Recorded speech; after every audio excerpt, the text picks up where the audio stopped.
Hello, friends. We are in a troubling time when it comes to misinformation.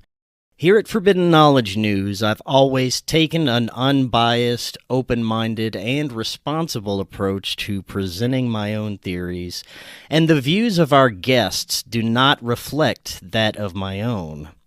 This show is for entertainment purposes only, and any information presented during this show is a live-action role-play scenario. Conspiracies are definitely fun to discuss in a responsible way. All that being said, enjoy this episode.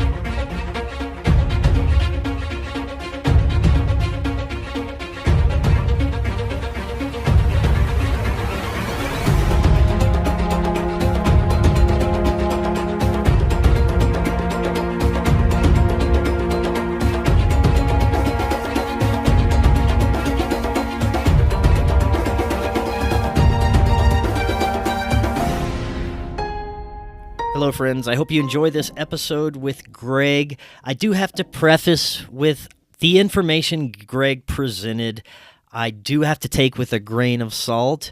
I think there may be very real aspects to much of the story Greg is presenting about this gentleman, Hugh. But I've had so many guests that have presented such similar stories that seem to not have coherent connections in certain places is a very familiar theme that has come through here. And I have to wonder if this is part of some other operation to confuse people that are in the conspiracy world, or if this gentleman, Hugh, is really sharing his genuine memories and experiences, but they are so strange in reality that this is how it sounds. So again, this is for you, the audience, to decide, and I encourage everyone to click the link in the description. You can visit Greg's YouTube channel where him and Hugh himself tell his story. Take it with a grain of salt, but enjoy this episode. Welcome back to Forbidden Knowledge News. I'm your host, Chris Matthew. Today my guest is Greg Bowe.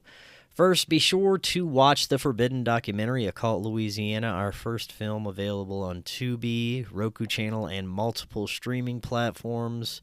We are booking guests for December and January. If you have suggestions or you'd like to be a guest, email me forbiddenknowledgenews@gmail.com. Today I want to welcome Greg Bowe.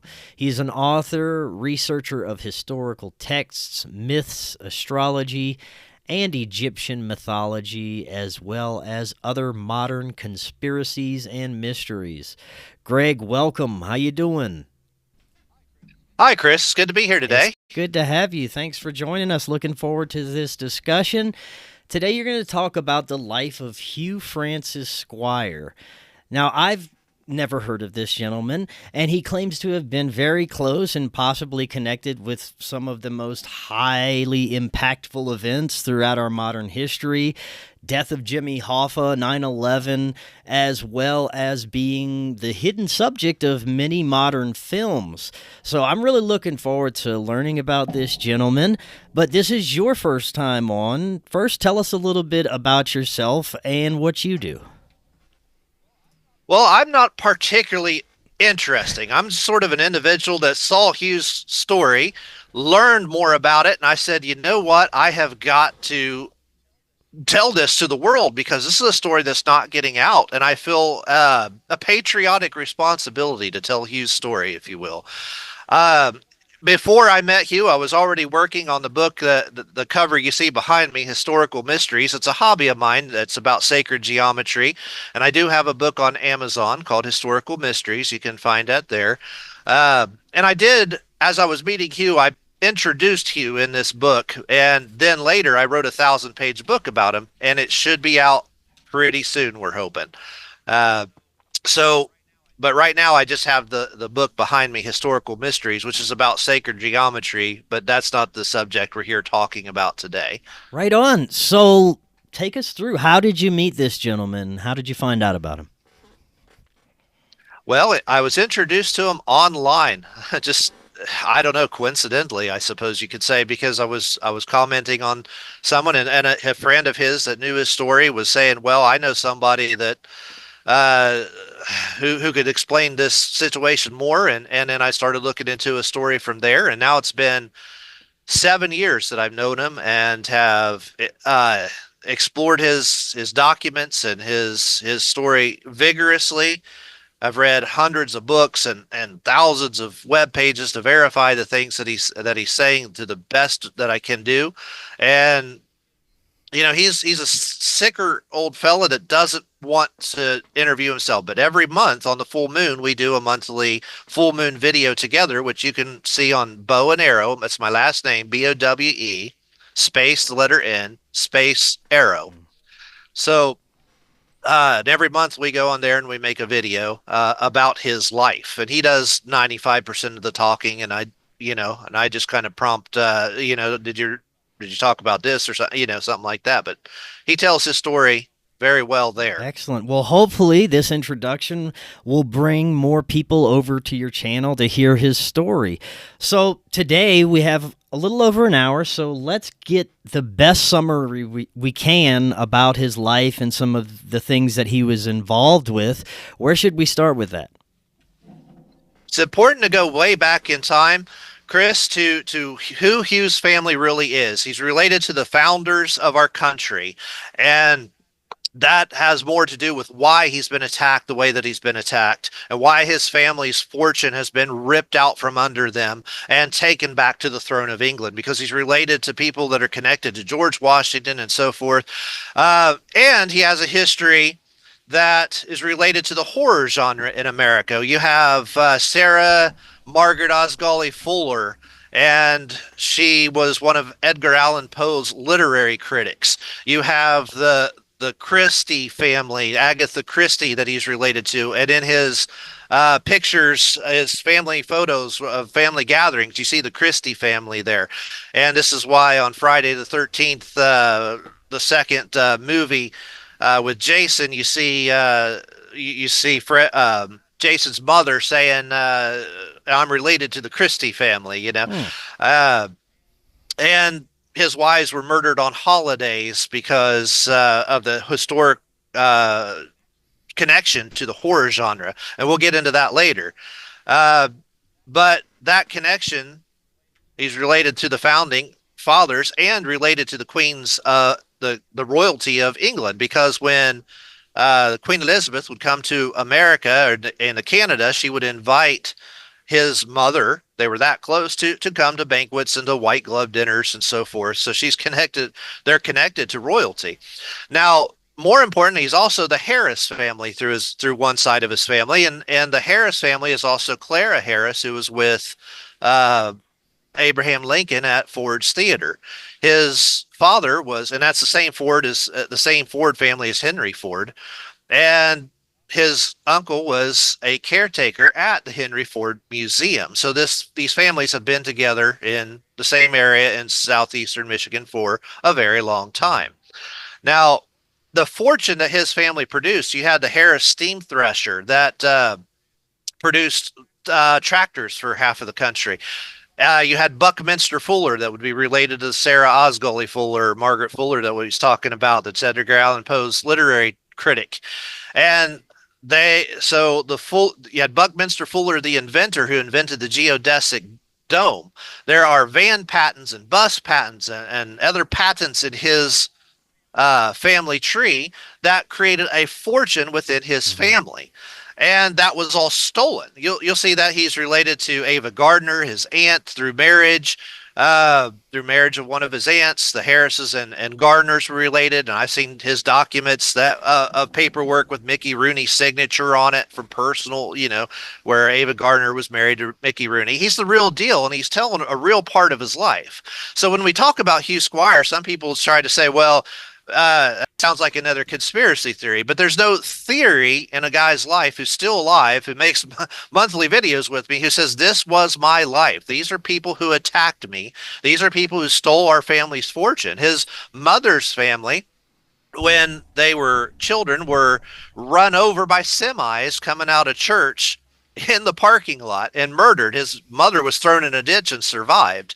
And some of his other relatives were hunted down and murdered on Clinton River Road, which is why you'll find out with his connection to politics. You'll see part of the reason why Bill Clinton was a president of the United States, because a lot of the things that was stolen from him, such a huge part of the fortune, became government money, and they had to hide the theft of his family's fortune.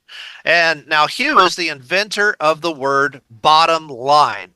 Before he created that word, that was not a word that was in the dictionary. Now you hear it all the time now, but he invented that word for his band. He started a band that in his high school had competed and won the Battle of the Bands, a big thing back in the 60s and 70s. He went to Mitch Ryder's school and to John Walsh, were friends and people he knew in his community and his school, and John Walsh from the Eagles and that sort of thing.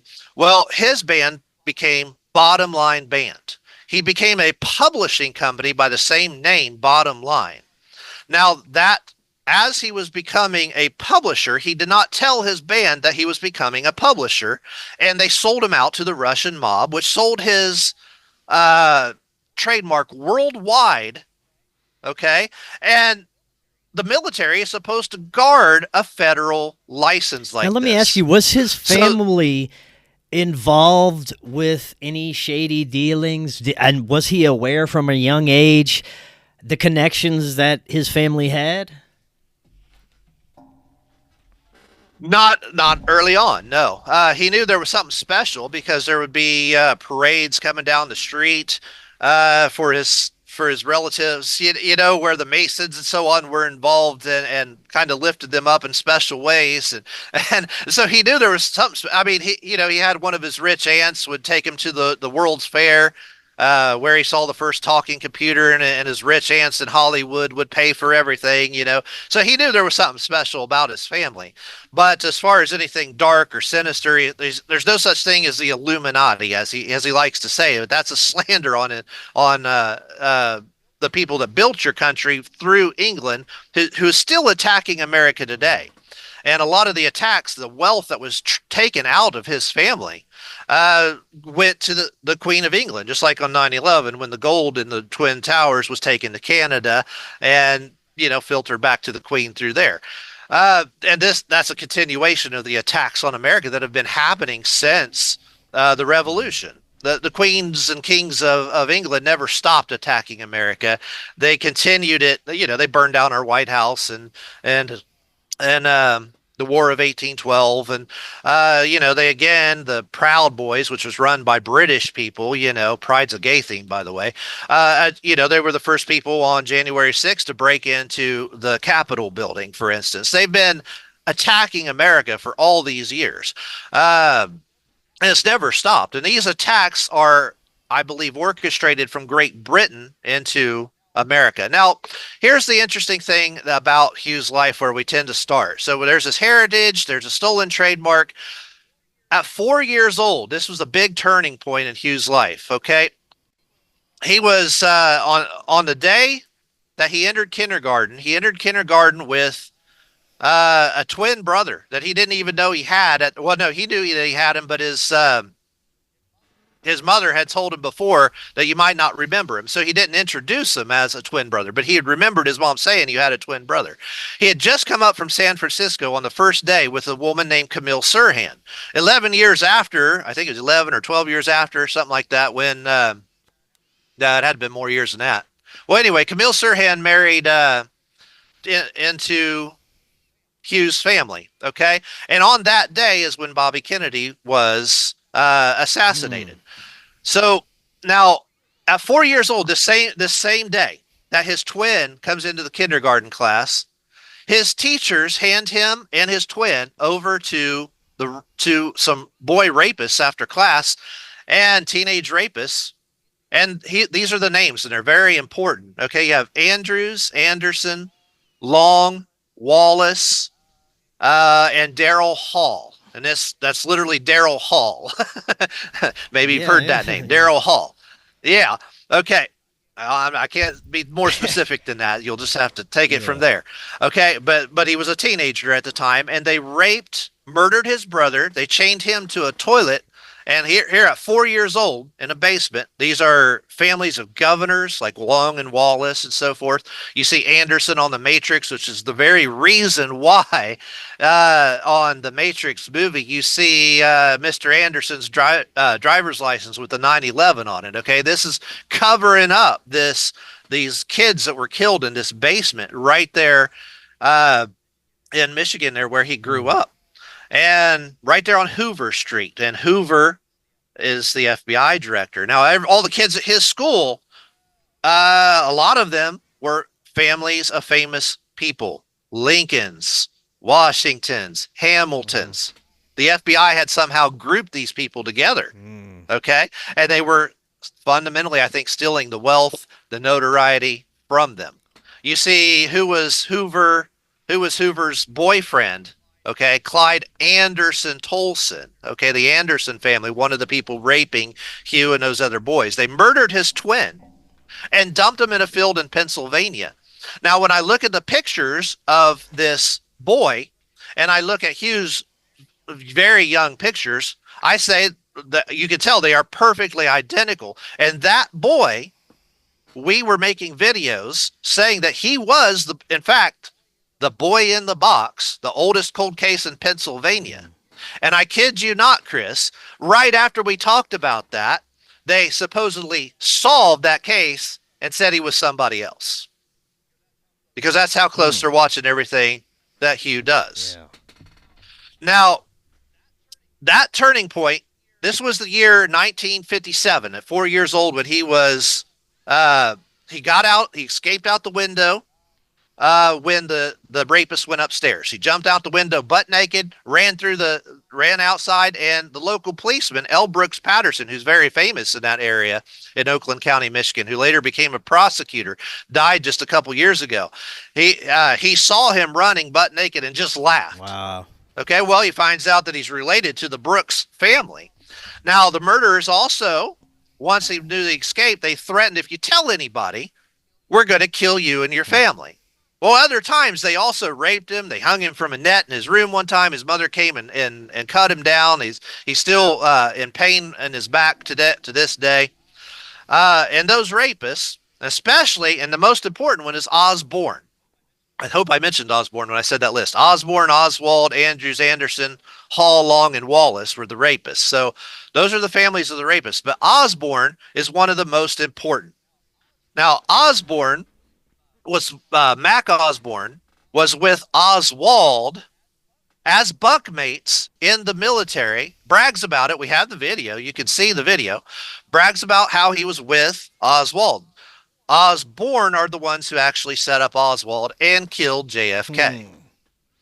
Interesting. Okay, now, and the girlfriend, I won't mention her name on here, of Oswald, okay, she lives with the Osborne family. Wow. Okay, and she defends other homosexuals vigorously. And she says she does not like me because what I say messes up her story. Now, she was very well liked by Jim Marrs. Okay, Jim Marrs wrote the fronts of some of her stories. Well, guess what?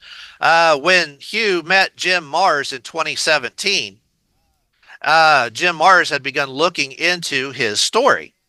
And all of a sudden, now Hugh goes out on, tries to meet L. Brooks Patterson for one last time to try to get him to do something about the murders and the Oakland County kids' murders and so forth that were going on all the way back in the 50s and 60s. And in the process, Hugh ends up poisoned as he's going through Kentucky and gets into Indiana. And he ends up in the hospital and he wakes up from being poisoned. And he finds out that day that Jim Marrs, who he had just recently talked to, had died. Wow. We believe, now though you won't look it up like this, we believe he was murdered. Yeah. Now, they Well, I've won't heard tell you this that. They'll theory. say he Yeah, died of it. that circulates around. Yeah, well, that would be why that it actually happened. See, Hugh connects a lot of dots that other people can't connect. Everybody will just say, well, somebody did something for some reason, but they don't know why it happened. Well, Hugh's the common connection between all these events that have happened. Now, so Hugh's life back at 4 years old, he was raped by these families of governors. He was connected to the Kennedy assassination. The babushka lady in the Zapruder films is his aunt, and he says his aunt was not there that day. Now, in 1963, on the day that Hugh was, or the day that Kennedy was killed, Hugh was introduced by his school teacher, Mrs. Shipley. And remember, Kennedy was in the Navy, so it's a very interesting name. And they had all these famous families in his school. And so he was introduced that day to actor Clint Walker at the very moment that the president was assassinated. He was being introduced to Clint Walker. And he realized that Walker was one of the people involved in not the Kennedy assassination, but part of the story. He was walking Ruby somewhere. This is a little bit foggy. So anyway, so you had Detective Walker and all that was supposedly shot by Oswald and all this or whatever. So anyway, so that's part of the story. And they're saying when they do this that they know what's going on. The Hughes family's part of the story. And so the very moment he's being introduced to Clint Walker at school by his teacher. And this is a weird thing because his family did not want him to become homosexual. Okay, that was a big stigma back in the 60s. Okay, you did not want your kid to become homosexual. His famous family members had done something at the school to try to prevent it. And his teacher that's my theory anyway of how this transpired. His teacher, Mrs. Shipley at the time, would have him sit under her desk, not wear any panties, spread her dress, and have him look at everything to try to make him straight. Huh. Wow. So very strange story. Okay. Yeah. Now, as he gets older, he creates the band Bottomline. I see pictures in his childhood of the band Bottomline on his wall. Okay. So I know he invented this word. Webster, another FBI director, became one of the people who funded his school. It's in his school books. And Webster's another FBI director. Well, Webster put the word bottom line in the dictionary after his bottom line was stolen. And I've seen his trademark papers, his legal trademark papers, where he issued a trademark on the word bottom line. It did not exist because to get a trademark, it can't already be in the dictionary. So he got that word bottom. It doesn't mean nobody ever used it, but as far as he knows, he's the only person that used it. He made it up at a very young age. Now, Hugh is a genius, okay? I have to explain this. He's not like people, He is a composer who's written thousands of musical pieces. He's an expert on at least 6 stringed instruments, and I mean a complete expert. He's an electrical engineer that has worked for various places. Part of his electrical engineering, he worked for J.C. Christensen, and that's the guy who built the Georgia Guidestones. That morning when the Guidestones were destroyed, we just made a video about how his former employer had built the Guidestones with an Indian. And that morning that the Guidestones were destroyed, he had called me that morning. He said, somebody's blowing up dynamite outside my house. I said, well, are they building a road? He said, no, I'd know if they were building a road. He said, somebody's trying to get my attention for some reason, and I know that, and I don't know why yet. Things like this have happened all through Hughes' life. So that night, the Georgia Guidestones are completely annihilated. So blown up by dynamite. And so that was them telling him what they were going to do. This was right after we made a video about the Georgia Guidestones, just like I'm making a video with you right now. Right. Okay? Now, and it was about Indian religion. It was not about the Illuminati. Interesting things about Alex Jones going out and saying the Illuminati built the Georgia Guidestones and all this BS. It wasn't. It was Christensen and Hughes' friend that worked there, an Indian, and it was about Indian religion. And so they built it so that it would hopefully last the apocalypse. Apparently, it doesn't outlast dynamite, but they thought it would last thousands of years. And it said not to eliminate most of the people on the earth. It said maintain. That word maintain, very important. When you say Indian, would you mean Native American or okay? Yeah. Native American, not right. Indian. Okay. Yeah, Native American. He was a Native American that worked with him there at Christensen, R.C. Christensen, and I think he changed his name on there to J.C. Christensen on the guide stones. Okay. But he was an electrical engineer for Christensen, and Christensen and that Indian built it, and it said maintain the world population at 500 million. It didn't say wipe out the world to get it down to 500 million. The idea is it was supposed to last through the apocalypse or whatever, and then people could look at it and say, oh, this is why we didn't make it. You know, it was like be good to the earth and stuff like that. It was Mother Earth religion from Indian culture, you know, American Native Indian culture. And that's so they blew it up to cover up Hugh talking about his life as we were making videos about it. And this is the reality that has gone on all through his life. So there was another time kind of like that during the Alfred P. Murrah Federal Building explosion.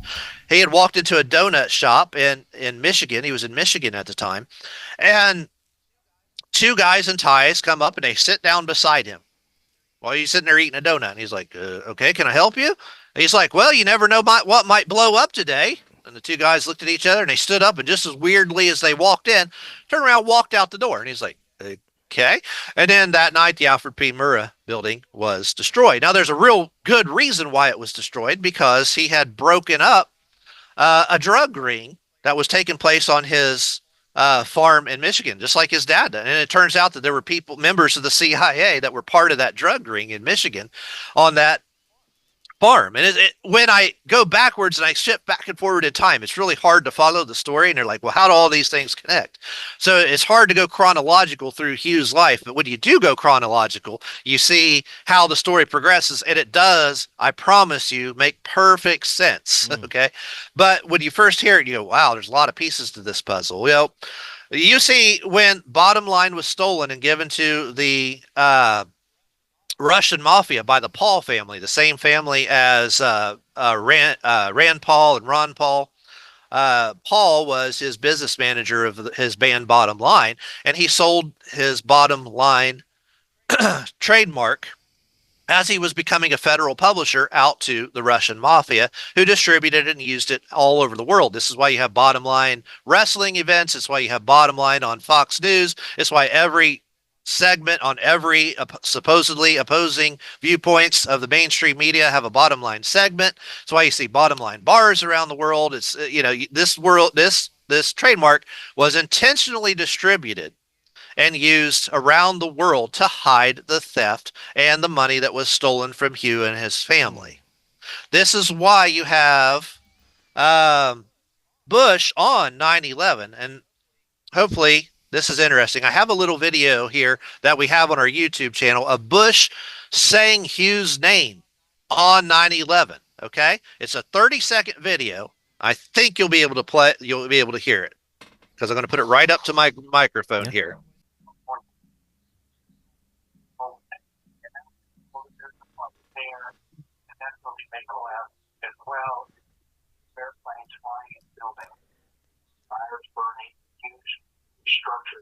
Did you hear that? No, it was really low.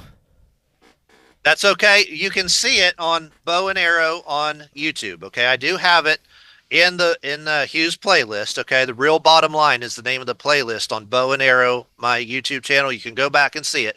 But George Bush said Hughes structures are collapsing. Then he corrected himself. Huge structures are collapsing.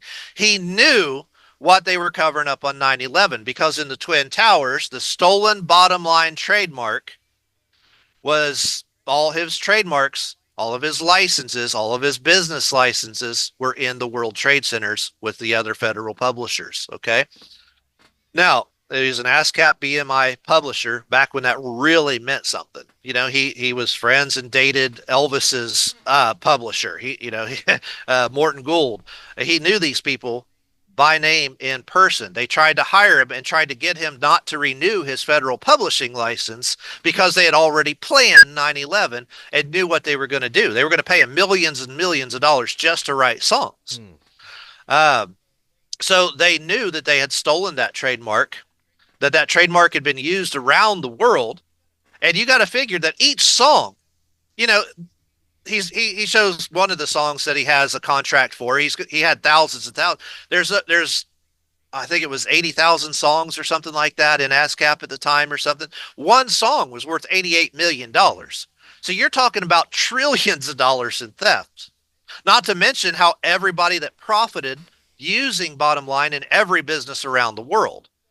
So his trademarks had to be destroyed. His business's license had to be destroyed in Tower 7. Is IRS records in Tower 7. That's why Tower 7 had to be destroyed, even though it didn't have any damage. And he had a civil rights case about all of this and about all of his murdered wives, which we haven't even got into, against the Groves family, the civil engineer that built the Pentagon. And so that case was in the Pentagon, and that's why the Pentagon had to be destroyed on 9/11 as well. And that's why you never see the plane ever hit the Pentagon, because there was no plane. Some guy with a rocket launcher or some sort of piece stood there and blew a hole in it. That's why it's at ground level. So you're saying that Building 7 and the Pentagon were destroyed because of this trademark? Yes, because of Hughes' stolen Bottomline trademark. On 9/11, Bush actually blamed Hughes' friend, Ron, now his last name's escaping me all of a sudden, but Ronnie, if it comes to me, he was in a band named Nasty, and he was hoping Hugh would publish him. Ronnie Carmo, blamed Ronnie Carmo for funding the terrorists on 9/11, and he was a Christian Iraqi. His dad was a policeman. Okay, they were Christians in Iraq, and Bush blamed him for funding the terrorists. Then he blamed his other friend Voss for teaching the terrorists how to fly. Voss in southern Florida was she taught people how to fly single prop planes. Okay, and they just went over the coastline. It was a tourist thing, right? They had no idea how to fly jumbo jets or anything like that. So he blamed two of Hughes' friends for funding and training the terrorists, none of which is remotely true. As he said Hughes' name on 9/11, Hughes Structures. That's why he had that Freudian slip. If you go back and watch it later on Bow and Arrow, go down the playlist, you can watch that. You'll hear it really distinctly. Hughes Structures, and he corrects what huge structures are collapsing. He knew exactly who he was hiding. He knew what he was doing. And it's not like he's never tried to go to court cases against this or against his murdered wives or anything, but his attorneys keep getting murdered. They murdered his wives on holidays. Okay. Now, does Hugh have any substantial documentation to back up any of his information and stories? Yeah, well, he's got his Bottomline trademark application right there that I have. They've got, he's got, like I said, hospital records from where his wives were tortured in a hospital. He has business records. He has legal paperwork from Rooney and so forth, with Mickey Rooney's signature on it, because that's his real family. He's got records of him being in the Musicians Union, which, by the way, the Musicians Union is what other unions in the country operate out of. It's a technical thing that goes way back that he talks about. And it just seems like a lot to go through to protect a theft of a trademark, especially following someone their whole lives and creating events around this stolen trademark. I don't see how this could affect anything, really. Well, part of the reason that his fortune was stolen before he was even born, part of the way they did that was his Harris grandfather, who was related to the Clara Harris, and from Ford's Theater and the Harris Steam Threshers and so forth. They had left him a huge amount of money in stock. Well, some of Ava Gardner's families and some of his other aunts that were wealthy stole that money from him when he was a kid and left him with penny stocks. And he still has, he could show you that documentation as well. So they stole this huge amount of money from him before they were even born. And you got to understand how much is a van patent worth? How much is a tractor patent worth? How much is the geodesic dome worth?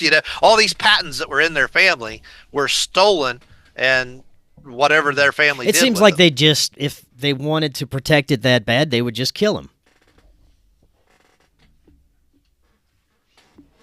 Well, but then who else could tell his story? He had people telling his story or trying to tell his story. He has a guy down in he was a Yale and Harvard professor and that taught English, and he had written a small book, but nobody pays attention to it. But we have him talking about sort of in code to listen to Hugh. You need to listen to Hugh.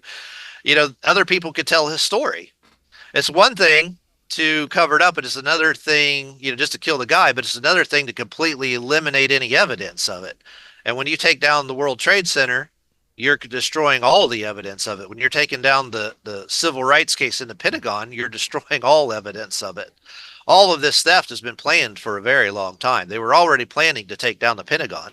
The strangest thing is one of the things we post on Facebook all the time is back in 1953 when he was born, George Towers was the photographer on the back of his baby pictures that took his baby pictures on 9/11. And on the back, it also says 1963, which we find very interestingly connected to the Kennedy murders. And, we post this regularly. So they had been planning the attack on the rest of his family for a very long time. They had already attacked much of his family before he was born. Mm. Now, some other interesting things that have happened in his life.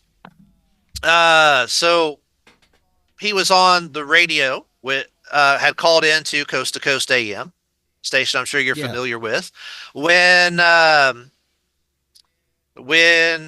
lady who Stewart who had written the Matrix and the Terminator books.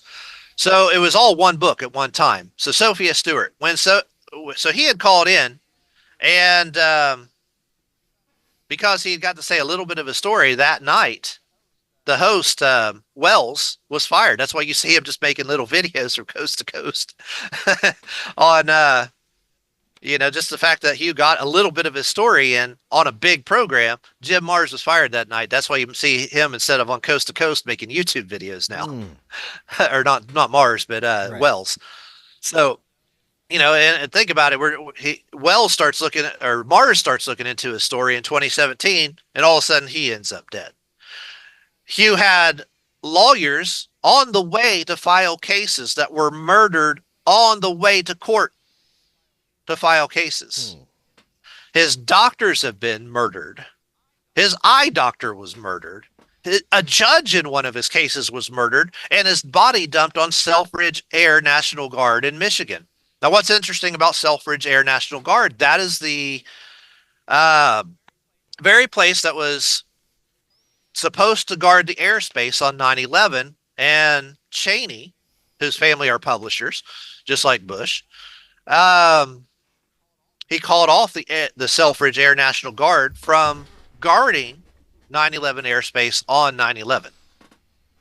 So you have you have a pretty big connection in his life to these things. This is why you see Mr. Anderson, one of the rapists in the Matrix, and who wrote Matrix? Oh, Sophia Stewart, right? And then you see Mr. Anderson, the rapist, with his birthday 9/11 on his driver's license. That's why this happened.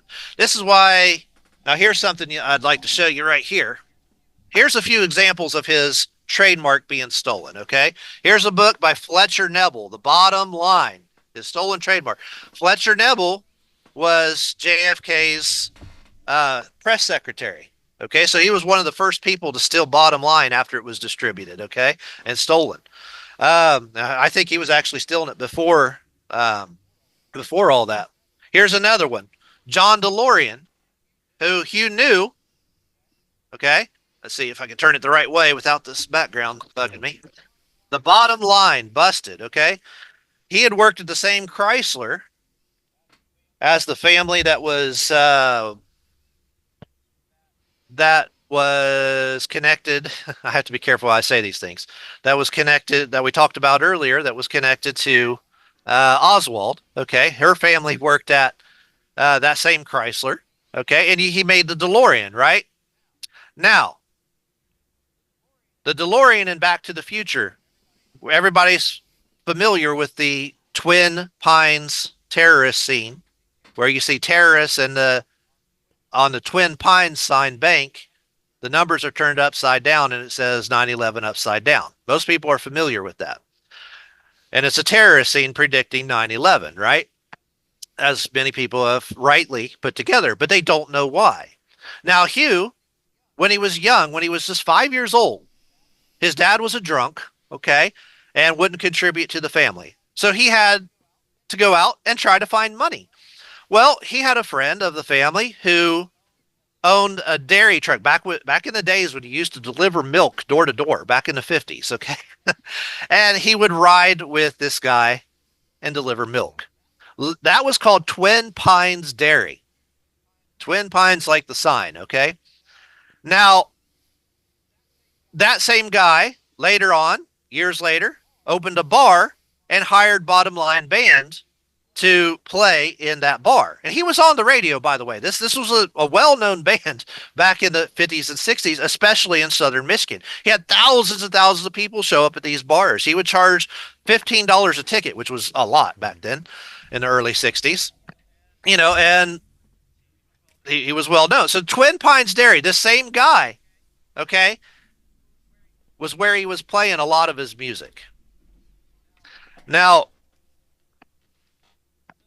so that is why you have Twin Pines on Back to the Future in a DeLorean, bottom line busted. Okay. Bottom line busted. You can, dang it. I hate this thing sometimes. Yeah, it says bottom line busted. This is an old time magazine where they had stolen Hughes' trademark and they passed it on to DeLorean in the 80s with the Back to the Future. That's what that story was about. This is why you have in the third Back to the Future Mayor Hugh of Hughville.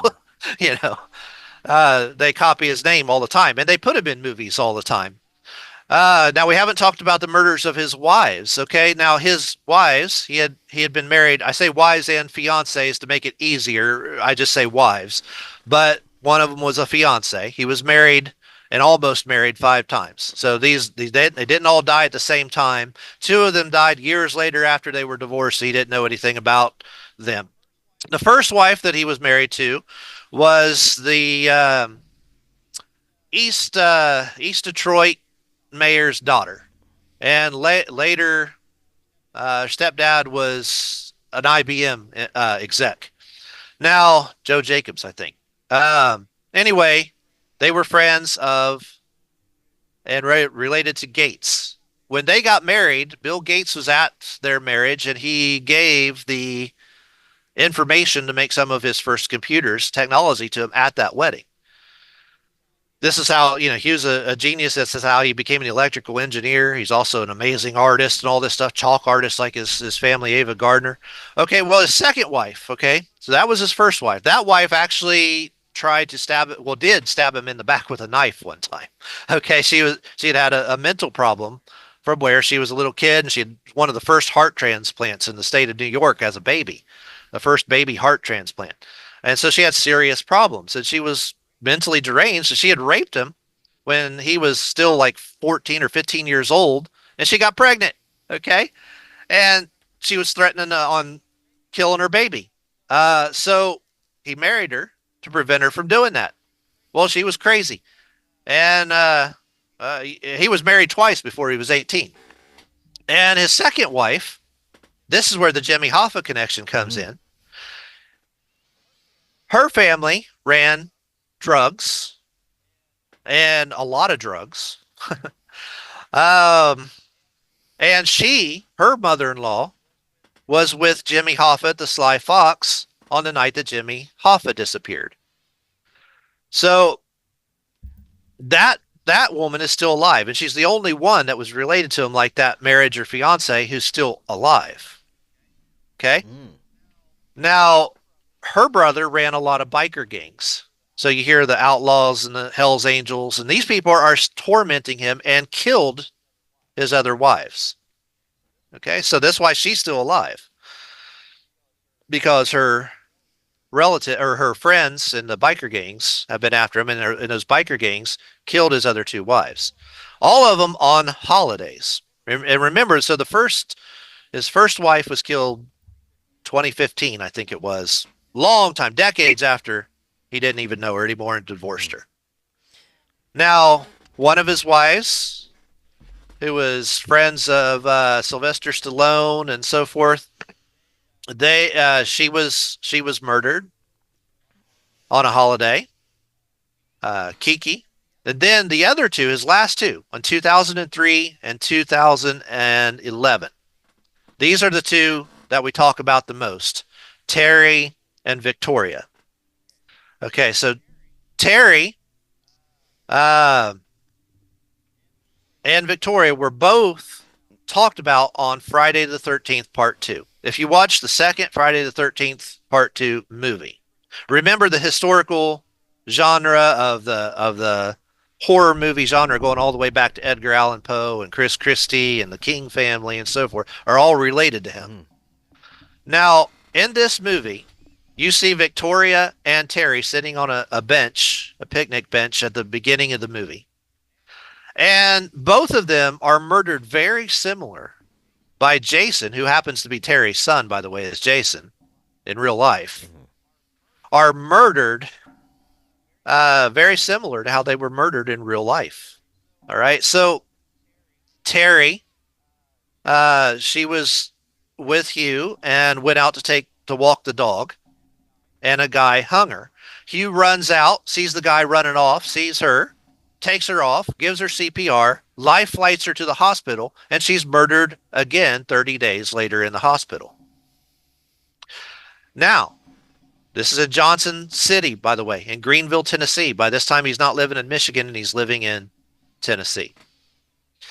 Now, there's a lot of other parts. I have to skip so much, in an hour. There's so much to put into Hugh's life.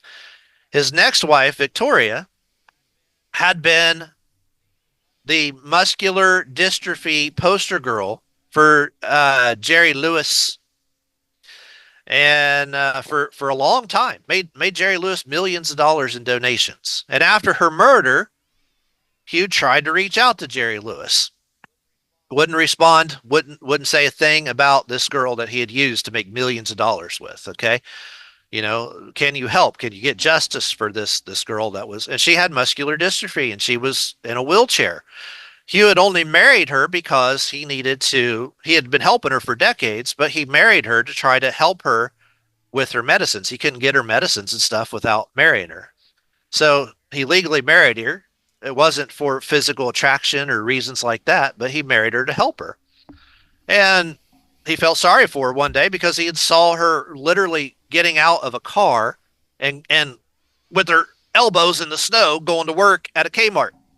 And he said, man, this isn't right. Somebody needs to take care of her. So he started taking care of her. And then he married her because he felt like he had to really take care of her better. This was after Terry was already murdered. Now, his house was shot up several times by these biker gangs that had been harassing him. And that week, a guy named Shovel had been dragging his shovel and had just been let out of prison. And a gangster named Shovel was dragging his shovel around their house. And every time he'd run out, they'd run off into the woods. These guys still harass him today, by the way. They still stand outside of his house. Not Shovel, but members of his gangs and stuff. But, you got like the Outlaws and Hells Angels and all these different, especially the one that's run by the Apaches. That they're closer connected to that second wife that's still alive. And those ones really are always after him. And they've tried to kill him before multiple times. So they were shooting at his house with Victoria. One day they stick a hose in his window and put some sort of gas. Hugh goes in there, finds her knocked out. Again, just like with Terry, resuscitates her, life flights her to the hospital. Hugh is not allowed in the hospital. They're keeping him out. They find out that she's being he finds out he's finally allowed in, and they find out that she's being tortured. Her ear is ripped off, and while her ear was being ripped off, and while she was being sodomized, we have medical records indicating the torture that was done to her from the hospital. Okay, this is all in my book that will be out for too long, called The Real Bottomline, about Hughes' life. And they're using the advocate's phone and yelling Slater, the guy who let Shovel out of prison down in Tennessee, the official who let him out, and they're yelling Slater in him through her advocate's own phone. She's not allowed an obituary of any type. She was immediately cremated so nobody could see the body. And he already had a cemetery plot for her. Can you imagine how illegal this is? Can you imagine how many lawsuits would be involved in this? And when he goes to send a lawyer, the lawyer's murdered on the way to the courthouse. I want to play devil's advocate for a minute before we continue. Because I have heard testimony from so many people with very oddly similar experiences to Hughes, and I'll explain what I mean by that. I've interviewed people who have claimed to have been born into very powerful families, intelligence families even, and they may not have been aware from an early age, but strange things would happen throughout their lives. They'd be steered certain directions, but the main thing is trauma. They'd experience, like you said, this gentleman would experience rape and abuse. Oftentimes, these powerful families, for whatever reason, their children are subjected to these horrible things. And it could be for many reasons, but what I believe it's for mind control purposes and grooming. So the child will end up going in a certain direction in their lives. And from what I've learned through talking with many people who've had similar experiences to Hugh, is that trauma can activate something in a person's brain, some kind of savant behavior at times, a connection to outside intelligences, psychic abilities. The point being that trauma can affect a person in different ways, very profound ways, and it can activate different talents and abilities for these people. And strangely enough, a lot of these celebrities, people who reach positions of power, music industry, are often, their family is connected to military intelligence, or they're born into very powerful, wealthy families with connections just like this gentleman, Hugh. Now, based on the many interviews I've done with folks that have had similar experiences to Hugh, these stories are so similar in a sense that they seem to have connections to so many powerful historical events, false flags, historical murders, historical mysteries. Some of these people seem to be in the middle of a lot of these things.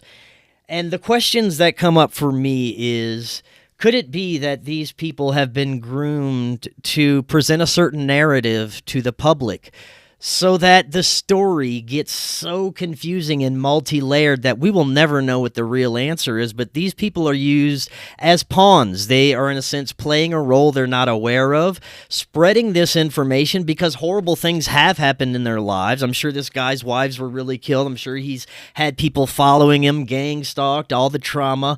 But what is unfolding around it could be a misrepresentation for propaganda, for global mind control purposes, to confuse people as a whole, because there is, you have the evidence that he presented you, the trademark, and a few other things that you can point to, but it is very difficult to go back and verify many portions of his stories and many others similar to this. So I have to question if these people are being used in a sense to spread certain narratives. These people who are involved or born into very powerful families like this tend to be subjected to, at a minimum, some sort of experimentation in their life, and then maybe implemented and involved in certain operations. I believe that certain serial killers throughout our history were connected to intelligence. I believe that many celebrities and musical artists are connected to intelligence because they're playing a role to fulfill a narrative, to get the collective moving in a certain direction. Could it be that Hugh may have aspects of this in his life? Follow the money. So it's all about money and about theft and about the English throne attacking America. You had in rock and roll, you had the British invasion. That was not just, they didn't just say that. That was a literal British invasion, taking hundreds of billions, trillions of dollars back to the British throne. This is why your knights are, like Sir Elton John and so forth, are all given a sir, before their name. They're given a sir not because they did anything special in and of itself. It's because they brought a lot of money back to the Queen. And now you might notice that all of your news and all of your movies are run by Great Britain. So they've had another invasion now. Spider-Man, an American from Brooklyn. He's played by a British guy, isn't he? All the Marvel characters, almost all of them are British, right? You'll notice that Fox News, run by a Scottish guy, Canada Broadcasting System, run by Canada. You'll notice that CNN doesn't even pretend anymore. They're just right back in London where they started. They like to pretend like they were out of Atlanta before, but now they're just straight out of London.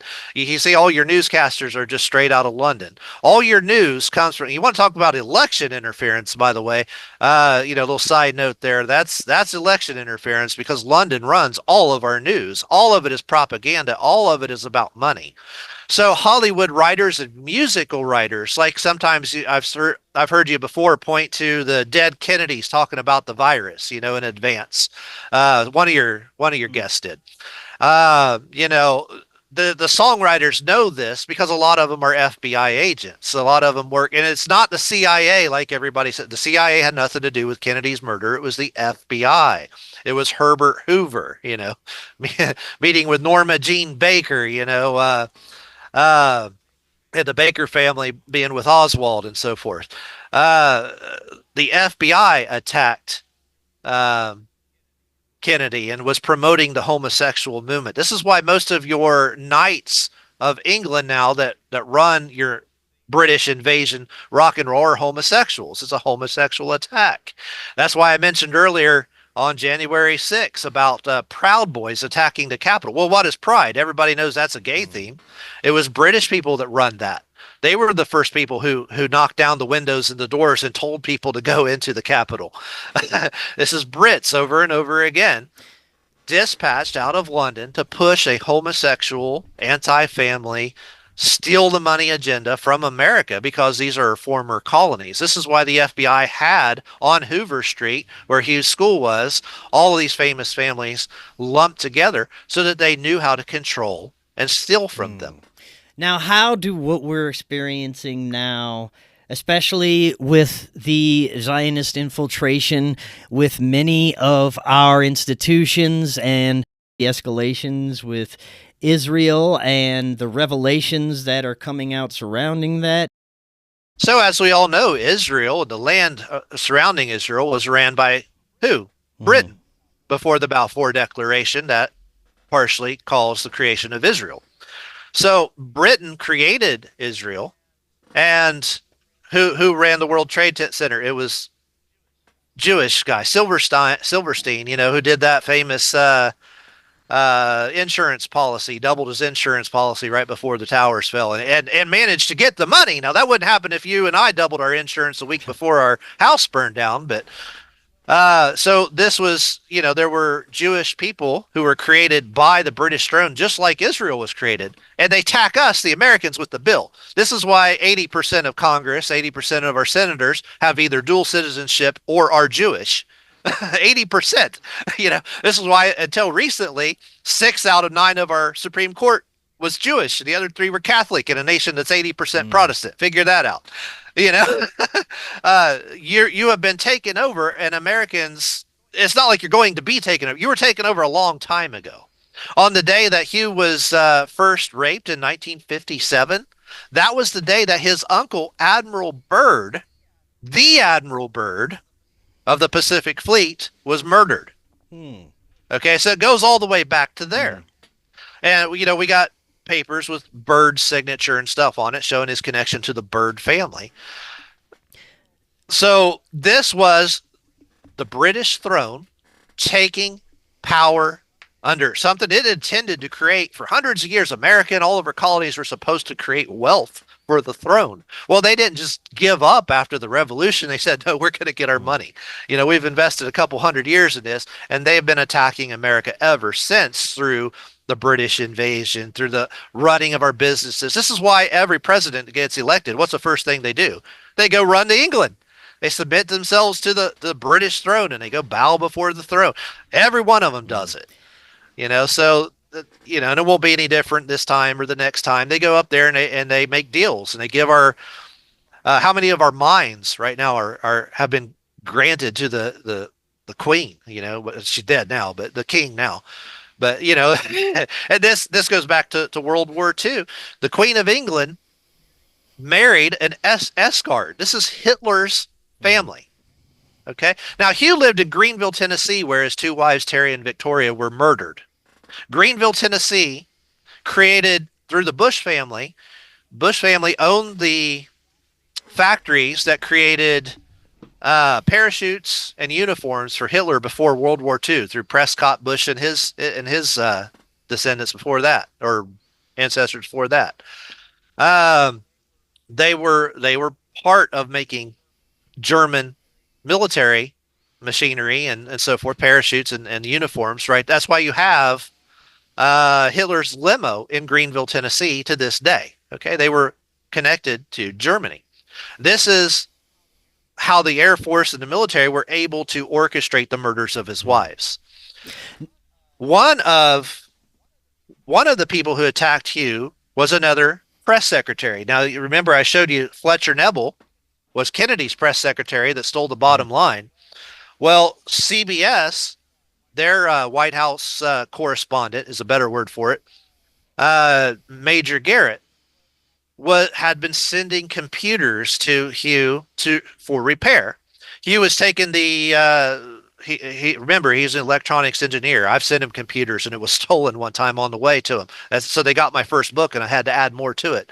The same day they stole a flash drive out of my house. They stole my computer, but he's sent me computers before. He knows how to take them all apart and fix them perfectly and all this stuff. Well, anyway, he had a computer business on the side while he was down there in Greenville, Tennessee, right there where they made Hitler's uniforms.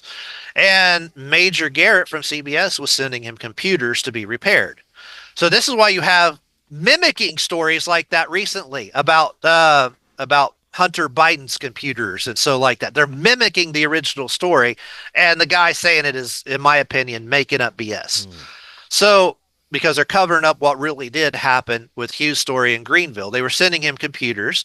Then they broke in and stole the hard drives he had taken out of him because they had sensitive information on him, took him back to the White House, and then Major Garrett went, and this is all, we could show you all, the messages that he sent, and wrecked his computer business online on eBay where he would sell the restored computers and so forth. And, that guy's still in the White House. That's CBS correspondent. These people know what they're doing right there. And this was the German British combination of people working together to attack America. And the Brits and Germans have been, you have the Queen marrying Hitler's SS guard. This is not a conspiracy. Everybody knows this. All of England knows that she married an SS guard. This is Hitler. How do you come out of World War II and go, you know what I need to do to really inspire my people? Let's marry the guy who guarded Hitler for the people that we've been fighting for the last, that killed how many hundreds of thousands. How does that happen and the whole British nation not revolt, But they didn't. This is why you see Harry going out there sometimes with a swastika, on Halloween and stuff like that. It's because he knows his family really is a bunch of frickin' Nazis. And this is why you see Trump. Trump's no different. Trump, his German name is Trump, and he was bailed out after he went bankrupt several times in all the American banks, like Harris Bank, for one of the ones that he went bankrupt on, Harris, Clara Harris, but Hughes family.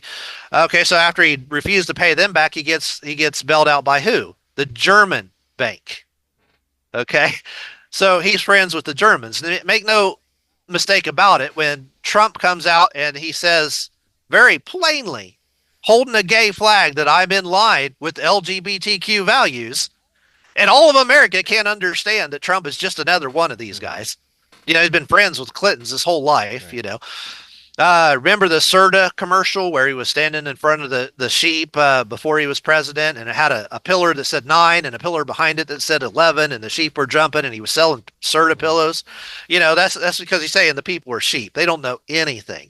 Okay, these are Germans. They've made Germans. They've taken over our country a long time ago. Right there in just south of Greenville, Tennessee, you got the Clinton works, and the Clintons were selling uranium and so forth. Out of the Clinton works that their family had made. I want to know why Americans, we vote for the people that attacked our family. Who was the British general? Clinton, in the Revolution. You had General Clinton and Howe and the other one. Why do Americans do this? Why do we vote for our enemies? Why do we put Bush in there? Why do we put Trump in there when he's obviously, and who's he connect to the Musk, who's South African German descent, I mean, it's really conspicuously obvious what's going on. So you think about Operation Paperclip, and when Hoover, the FBI again, not the CIA, brought all the German scientists over here. For the last couple minutes we have, does Hugh still experience anything like gang stalking or events that could be connected to any of this?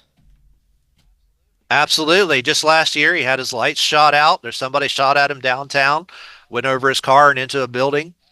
Good gosh, I have a whole chapter in my book of just all the times that various different people have tried to kill him. They tore down. Somebody sent him a Trump flyer, and then they went and tore up his camper right after that. Now, he's just like John DeLorean. If you know what happened to John DeLorean, after they took everything from him, he died in a little tiny apartment with nothing after being, one of the famous Chrysler execs and everything. Well, this is what they did to Hugh. They have completely taken everything from him. That the gangbangers still stalk and stand outside of his house and watch him. They still break into his house when he leaves and steal stuff from him.